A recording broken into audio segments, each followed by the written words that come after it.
सोरबाया हिन्जाव साइज सोरबाया हिन्जाव मोखां नैबेफोरखौ बुंनानैहाय नोंथाङा दिनैहाय जोङो आसाम पुलिसनि गुलिनिफ्राय जोङो उद्धार जानो थाखाय जोङो दिनै आन्दोलन खालामदोंमोन आरो जों बे मानसिया आसलते हिन्जाव मोखां एबा हिन्जाव साइजनि मानसि बुंबाय दिनै हाग्रामा सारा मोनसे खोथा बुङोमोन प्रमद बर'आहाय बिडिसिनि चिफ जानो थाखायसो आन्दोलन खालामदों बिटिआर रेकर्डआहाय दाउ फिसिनायनिसो रेकर्ड बिटिआर रेकर्डआहाय अमा फिसिनायनिसो रेकर्ड बिटिआर रेकर्डआहाय दिनै ना फिसिनायनिसो रेकर्ड खुलुमबाय रायजो राजा नोंथांमोन फिन खनसेबाव हेलेस ब्लगावहाय आंनि गोसो गोरबोनिफ्राय बरायनाय थाग्रोबाय एक्शन डाइरेक्टर एक्शन हिरो जोंहा सिंगाम सारा फिन खनसे नुजाफिनलायबाय नोंथांमोना थारैनो हमनो हाबाय जानांगौ औ नैबे जोंहा एम राकेश ब्रह्म बिथाङा माबायदिहाय राव बाहायदों मा खोथा बुंदों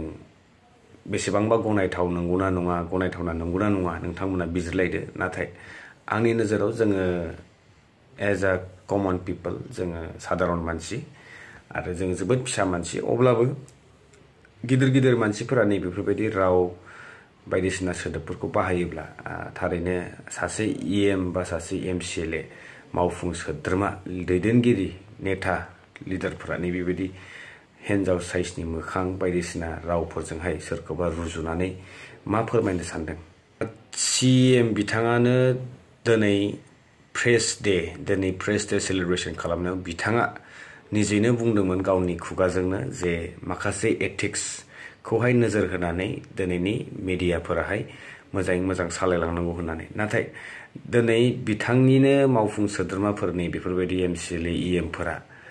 माखासे समाजाव माने मुगैथावना राव बायदिसिनाखौ बाहायनाय नैबेफोरबायदि खोथाफोरखौ बुङोब्ला एथिक्सनि बाथ्रा बुंदों जायनाखि नै एथिक्सनि खोथायाव बोरै गोलैखो बियो दा मिडिया बिथांमोनखौहाय नोंथांमोना जेरैहाय खावलायदों माखासे ससियेल मिडियाफोरखौ नोंथांमोना जेरै खावलायदों थिग बेबायदिनो नोंथांमोना निजेनो सोद्रोमाफोरखौ निजेनि दैदेनगिरिफोरखौ जिहेतु रायजो राजाफोरनि सासे रिप्रेजेन्टेटिभ होननानै जों गनायनानै लानो हाथावथाव रायजो राजाफोरखौ नोंथांमोना दैदेनो नाथाय नोंथांमोनावनो दिनैनि समावहाय एथिक्स गैयि बायदि नुनो मोन्दों मरेल गैयि बायदि नुनो मोन्दों मोनसे मरेल बिहेभियर केरेक्टार मोजां दानानै लाग्रोनांगौ होननानै आं बुंनो सानदों जोङो आं दहायबो बुंबाय जोङो जोबोद फिसा मानसि साधारन मानसि अब्लाबो जोंबो नुयो जोंबो खोनायो जोंबो बिजिरो नोंथांमोना माबायदिहाय रायलायदों नोंथांमोनखौ जोङो फल' खालामो बेनि थाखायनो आंजों लोगोसे गोबां रायजो राजाफ्रा नोंथांमोन बायदि दैदेनगिरिफोरनि सायाव जों सोनारना थायो जेब्ला नोंथांमोना जुदि एथिक्स गैयि मोनसे मरेल भेलु गैयि खोथा बाथ्रा जुदि बानसावोब्ला बियो समाजाव बेसेबांबा गनायथावना जागोन बेखौ रायजो राजा नोंथांमोना बिजिरनानै नाय आरो बेनि फारसे हाजासे कमेन्ट्स खालामनानै फोरमायहर आरो हाजासे शेयार खालाम जाहाथे नै बेफोरबायदि दैदेनगिरिफोरा मा बुंनांगौ मा बुंनाङा नै बेनि सिगां 100 बार सानग्रोनानै नायो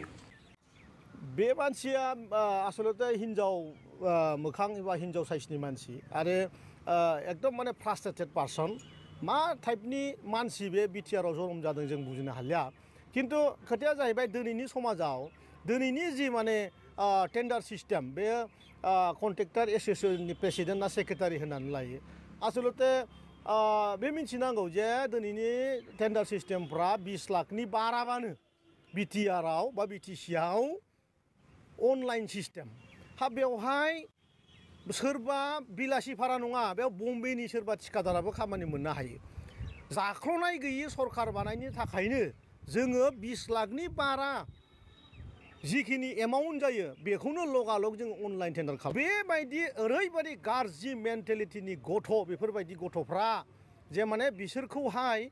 माने थिखानि थाखायसो बिटिआर सुक्ति जादों होननानै बिथांमोना बुंनो नागिरो आरो बेराफारसेयै आं बिथांखौ बुंनो लुगैयो कन्ट्रेक्टर मानसिफ्रा राजनितिकनि खोथा बाथ्राखौ एफाराब रायलायनो नाङा आरो आंनि फारसे मोनसे खोथाखौ आङो बुंनो होननानै सानदों हिन्जाव साइज मोखां हिन्जाव मोखां होनना बुंनानै बिथाङा मा फोरमायखो अब्ला मा नोंथाङा दिनैनि समावहाय हिन्जाव माहारिखौहाय एसेबो भेलु दोना नामा हिन्जाव माहारिखौहाय नोंथाङा सनमान होआ नामा सोरबाया जुदि हिन्जाव साइज हिन्जाव महर लादोंबा बिथांखौ नोंथाङा नैबेबायदि सोंखारिगोन नामा आरो हिन्जाव माहारिखौ लानानै जोंनि हारिनि मोनसे गिबि सिनायथिया नै बिथांमोननिफ्रायनो जोङो मोनग्रोनो हायो भारत मा होनानै जोंनि देश जोंनि हादरखौबो सासे बिमाजोंनो रुजुदों बेबो सासे हिन्जाव माहारि जोनोमगिरि सासेयाबो हिन्जाव माहारि जाय जोंखौ जोनोम होग्रा बेबो हिन्जाव माहारिनि बिथांमोननि हिन्जाव माहारिखौ लानानै नोंथाङा सोरखौबा रुजुनो नागिरदोंब्ला नोंथाङा मा फोरमायनो सानखो सोरबाया हिन्जाव साइज सोरबाया हिन्जाव मोखां नैबेफोरखौ बुंनानैहाय नोंथाङा मोजां गाज्रिखौ बिजिरग्रोनानै नायनांगौमोन नाथाय बेबायदिहाय सोरखौबा गाज्रि नोजोरजों नैबेफोरबायदि हिन्जाव माहारि हिन्जाव मोखां हिन्जाव साइज होनलायनानै बेफोरबायदि सोदोब बाहायनाया नोंथांनि जोबोद भुल जादों होननानै आं सानदों सोरनि न'खराव हिन्जावसा गैया सोरबा बिमा सासेबाबो हिन्जाव दङ थ' नोंथांमोना हिन्जाव माहारिखौ नैबेफोरबायदि सोरखौबाहाय गाज्रि नोजोर होनानै नैबेबायदि रायनो मानो थाखाय बाहायनो नाङा आरो जासे निजेनि स्पिचफोरखौहाय एसे खाबु खालामनानै बेफोरबायदि राव बाहायनानैहाय सोरहा मा मुलाम्फा जागोन बे नोंथांनि निजेनि मोनसे परिचयसो दिन्थिनाय जादों होननानै आं बुंनो सानदों आरो लोगोसेनो जोंहा अमिय कुमार नार्जारी बिथाङा बर' सारखौहाय बिथांनि फारसे माबायदि बिबुंथि लाबोदों गाज्रि बिबुंथि लाबोदों सोंखारिदों बिटिआर सुक्तिखौहाय मोजां जायाखै आरियाखै होननायनि थाखाय बिथाङा लैहोर लैहोर गयारि बिथांखौहाय आं राव बाहायाखै सिएमनि फारसे आरो सानफिनना नायनांगौ 70 बोसोराव मा मावदों मा मावाखै होननानै बिथाङा फोरमायदों नाथाय आं बुंला आंनि खुगाजों बुंला नाथाय बिथाङानो लैहोर लैहोर बिथांनि बुंनाय बिबुंथिखौ आं फिन खनसे नोंथांमोननि सेरावहाय लाबोफिननानै होनो नागिरदों जाहाथे नोंथांमोना बुजियो बिथाङा मा बुंदोंमोन आरो नैबेनि क्लिप्सखौ नायनायनि उनाव नोंथांमोना थारैनो गोबां खोथाखौ बुजिनो मोनगोन आरो जिहेतु जालांनाय जाथायनि माखासे बावलांबाय जानांगौ गोबाङानो बेनि फारसे नोंथांमोना फिन खनसेबाव गोसोखांफिननो हागोन आरो नैबे जोंहा लैहोर लैहोर गयारि फंबाया ओरैबायदि मोजां स्पिच होदों ओरैबायदि मोजां बाथ्राफोरखौ लाबोदों बेबायदि स्पिच बेबायदि रायलायनाय आं दिनैसिम नैबे एजनि लैहोर लैहोर गयारि बिथांनि एजनि रावखौबो दिनैसिम बेबायदि रायलायनाय स्ट्रं मोनसे मेसेज स्ट्रं मोनसे बिबुंथि लाबोनाय आं नुवाखैमोन नोंथांमोना बेखौ नाय जोबजासिम नाय उइदाउट स्किप कमप्लिटलि नायजो अब्लाना मोनफा मोनफा सोदोबखौ नोंथांमोना हमदांना मोनगोन आरो बिथाङा मा फोरमायनो सानदों नैबेखौहाय रोखा रोखा नैबे दानि प्रेजेन्ट सिटुएशनजों 100% गोरोबनाय मोनगोन नोंथांमोना आरो बेनि फारसे खुनु सोंखारिथावना दङ होननानै आं सानाखै रोखा रोखा 100% ट्रुथ खोथाखौ बिथाङा फोरमायना होदों दिनैनि अबस्थाया मा जादों आरो गोदो गोदाय जों माबायदिहाय गादब जायोमोन नासय जायोमोन सोंखारि जायोमोन बासावनो होन ट्रेनावनो होन अबा टाउन सहराव दावबायहैनाय खोथाखौनो बुं बा अबा फरायनो थाहैनाय खोथाखौनो बुं गासिबो सिटुएशनखौ बिथाङा मोजाङै फोरमायथिनानै होदों रायजो नोंथांमोन नैबे भिडिअखौ नोंथांमोना नाय अब्लाना बुजिना मोनगोन दा आं बिथांमोनखौ सोंनो सानदों बिथाङा जोंनि बिटिआर गभर्नमेन्टनि मावनायखौ बुंनायनि सिगां नोंथाङा सोंग्रो जे बिपिएफनि आमोलाव 17 बोसोर सालायनाय समाव बबे बबे बिथिङावहाय मा मावखो बेखौ सोंग्रो आरो दा बिनि उनावहाय बे फिसा फिसा मेटारफोरखौ लानानै नोंथाङा मिडियायावहाय नोंथाङा ओंखार इसिबां डेभेलपमेन्ट जानांगौ जोंहा जाबाय लामानिफ्राय लानानै दालांसिम जोंनि इनस्टिट्यूशन सेक्टरावबो जोंना जानांगौ परिस्थितिया जोंना जाबाय बिटिसि एकर्डनि उनावहाय दिनैहाय बिटिआर एकर्ड जानायनि उनावहाय दे जुदि एक्स एनडिएफबि आदामोनहा जुदि जेलनिफ्राय गगोनबा जुदि एक्स एनडिएफबि आदामोननि थाखाय जुदि साख्रि मोनगोनबा बा जुदि एक्स रुंसारि जालांनाय जाय बिथां मुंख्लंमोन दङ जुदि बिथांमोननि न'खरा माबा मोनसे सेटलमेन्ट मोनोबा दे जोंनि बर' रायजो राजानि थाखाय बे बिटिआर सुक्तिया मोजां होनना जों सानबाय थादोंमोन आरो बिनि उनाव जेब्ला प्रमद बर' सरकार फैबाय जों आरोबाव साबसिन मोनदोंमोन जे नंगौ जोंनि दिनैनि बिटिआर एकर्डखौ दैदेननाय प्रमद बर' बिथाङानो जुदि दिनै गावनो बिटिसिनि चिफ जाबायब्ला रायजो राजानि थाखाय मोजां खामानि मावगोनखौ जों निस्सय नुदोंमोन आरो जों नेबाय थादोंमोन नाथाय जोंनि बिटिसियावहाय प्रमद बर' बिथां फैनायनि उनावहाय जे समाव जोंनि बिटिसिनि रायजो राजायाहाय दिनैनिफ्राय सिलाय हमला होननानैहाय जोंनि संग्रामि आदा एक्स एनडिएफबि मोनाहाय दिनैनिफ्राय जोङो सिलाय हमला होननानैहाय जोंनि सिलाय सुबाखौ बै पाटगावनि फोथाराव दिनै दुलाराय बर' फरायसा आफादनि सावनायनिफ्राय लानानै जोंनि सिगांनि सिमावहाय जोङो दिनैनिफ्राय आरो सिलाय हमला होनना जे समाव जोंनि आदा एक्स एनडिएफबि मोना सारेन्डार जानानै दिनै एकर्ड खालामदोंमोन दिनै बिथांमोनखौहाय बिथांमोननि थाखाय जे माबा मोनसे सुबिदा खालामनानै होनाय बिथांमोनखौ जे साख्रि होनाय जों नुनो मोनाखै दिनैहाय एक्स एनडिएफबि आदामोना दासिमबो जेलाव दङ थां सोंहै आदामोन बै बिमा दुखुनाव सोंहै जायनि फिसालायाहाय 20 बोसोरनिफ्राय दिनैसिमबो जेलाव दङ बै बिफा बोरायनाव सोंहै जाय दिनै गावनि फिसालाखौ मुंख्लं जानाय नुहैदों बै बिमा बुरिनाव सोंहै जाय दाख्लैसो बै बिफा बोरायनाव सोंहै जाय दाख्लैसो बिटिआर एकर्ड जानायनि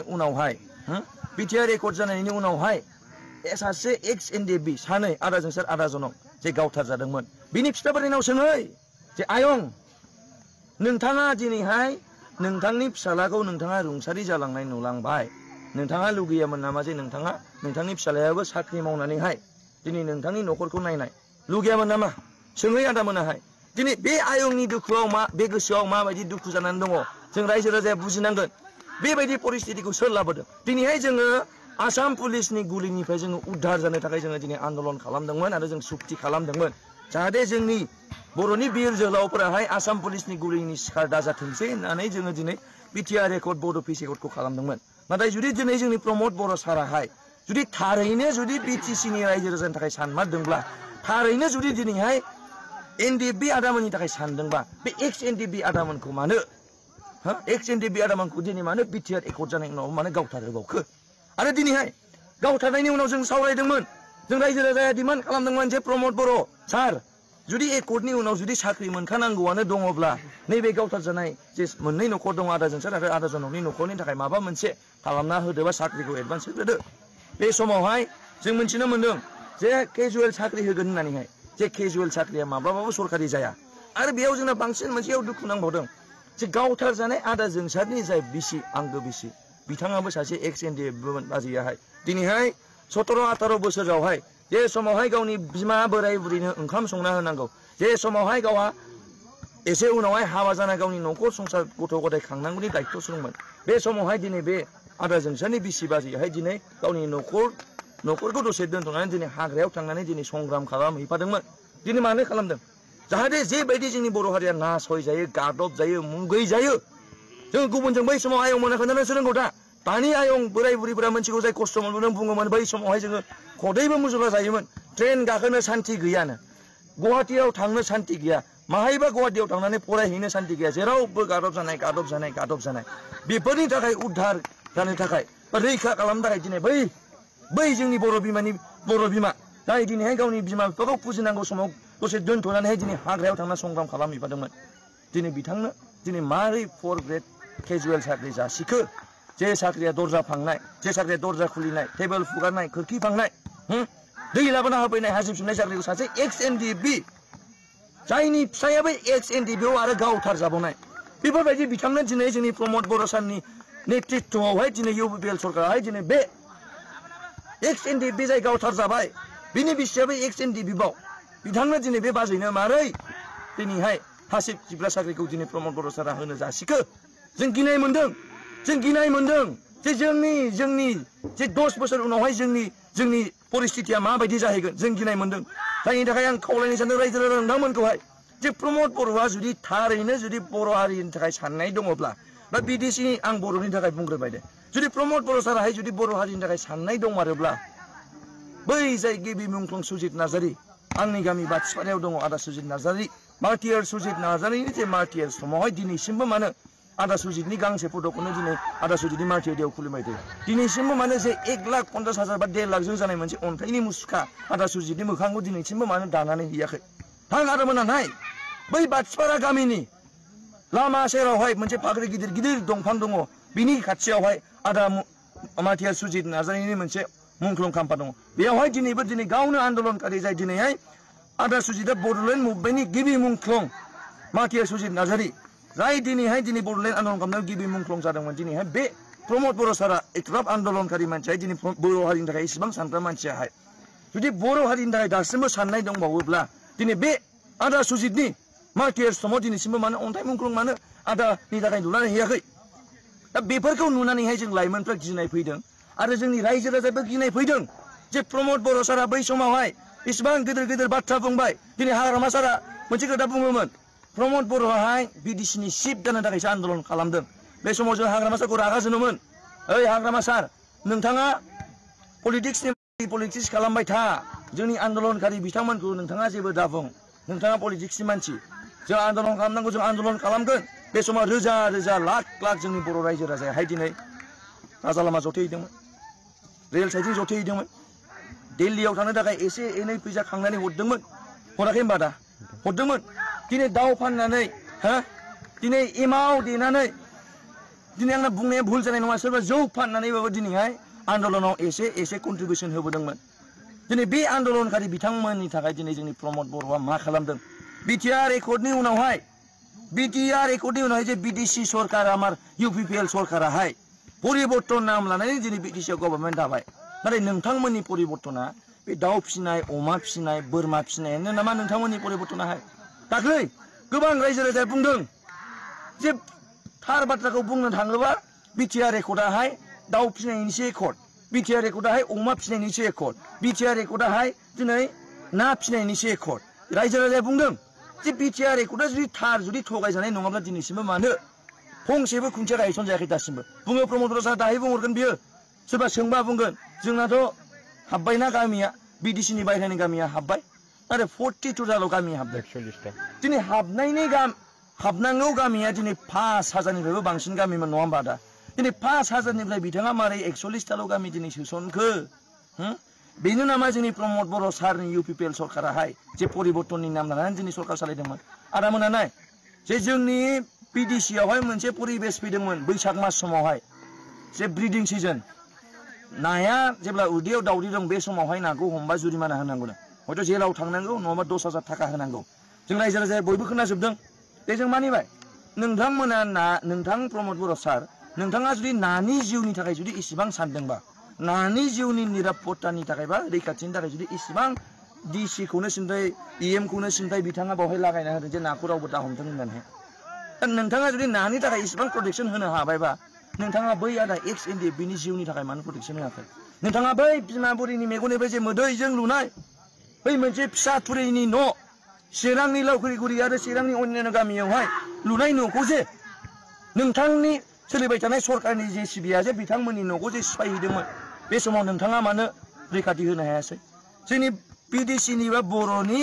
रायजो राजानि जिउनिफ्राय बांसिन नोंथांनि गुनाहाय नायासो जाहैबाय नामा दिनै नानि गुननिफ्राय बांसिन दिनै BDCनि न' सिफायनायासो जाबाय नामा BDCनि रायजो राजा न' सिफायनाया माब्रै नोंथाङा माब्रै सिफायनो हाखो बै बर' बिमामोनाहाय बेसेबां जों नुदों निउसावहाय गाबै गाबै बुंबाय दं आयंमोन प्रमद बर' बै समाव जोंबो आन्दलन खालामबोनाय मानसि नोंजों रेल साइटिं जथायहैनाय मानसि नोंजोंहाय दिनै जोङो राजा लामा जथायहैनाय मानसि बै समाव थैनि सहि जोंबो होदों बै समाव जोङो माइरं खांबा एसे एनै फैसा खांबा जे दिल्लीयाव थांनायनि थाखाय फैसा खांनाय समाव बिसोरबो हरदोंमोन बिथांमोना बिसोर बुंदों जे बे परिबेसखौ नायनो थाखायसो जोङो आन्दलन खालामदोंमोन नामा दिनै जोंनि बर' बिमायाहाय गावनि जायगायावनो गावनि रायजोआवनो दिनै होखारजागासिनो दङ बेनो नामा प्रमद बर' सार नोंथांनि आन्दलन खालामनानै दिनै बर' हारिखौ लानानै जे राजा लामा जथायनाय रेल साइटिं जथायनाय दिनै बेनि थाखायसो नामा बै बर' बिमानि न'खौ सिफायनो थाखायसो नोंथाङा आन्दलन खालामदोंमोन नामा बेफोरखौ नुनानै जों लाइमोना गिनाय फैयो 5 फुट 10 फुट 100 फुट जावबाबो दिनै गोदो गोदायनि आयं आबैमोननि हारा मोनगोन होननानै बुङो दा नोंथाङानो दिनै जोंनो फोरोंबोबाय नोंथाङानो खोन्थाबोबाय नाथाय नोंथाङानो मानो दिनै जोंनि बर' बिमानि न'खौ मानो सिफायहोखो दिनै नोंथाङा दिनै मानो XNDF आदामोननि दुखु खस्थ'खौ नोंथाङा मानो फंसेबो सावराया दिनै सोङै बै बिमानावहाय बै बिफानावहाय जाय गावनि फिसालाखौ दिनै रुंसारि मार्टियार जालांनाय नुबाय मुंख्लं जालांनाय नुबाय बिथांमोननि गोसोआव मा हब दंमोन आंनि फिसालायाथ' मुंख्लं जालांबाय बडलेण्डआल' मोनथोंसै होनना दिनैसिमबो बिथांमोना साननाय दंमोन जे समावहाय बर' हारिनि मेगना गेङाखैमोन जे समाव बर' हारिनि मेगना गेङाखैमोन जोंनि मानगोनां बड'फा उपेन्द्र नाथ फादार अफ ब्रह्म बर'आहाय बिथाङा जोंनि बर' हारिनि मेगनखौ खुलिनानै होदोंमोन दा बिथाङा मोनसे सिमां दंमोन आलादा रायजो सोमजिनाय बड'लेण्ड बे सिमांखौ सोर फेलें खालामखो रायजो राजायाथ' खालामाखै प्रमद बर' सार बिथाङासो खालामदों दिनै नोंथाङा जुदि मेंबायमोनब्ला नोंथाङा रिजाइन होनना दिनै पलिटिक्सआव हाबैमोन नाथाय नोंथाङा मा खालामखो जे बर' रायजो राजायानो मेंथ'बाय होननानै दिनै मोनसे फाइनाल एन्ड कमप्रिहेन्सिभ सुक्ति खालामना फैबाय इन्डियान गभर्नमेन्टजोंहाय बै रायजो राजायाथ' मेङाखैमोन जों मेङाखैमोन आदामोना मेङाखैमोन बै अन्यान्य आन्दलनकारिफोरा मेङाखैमोन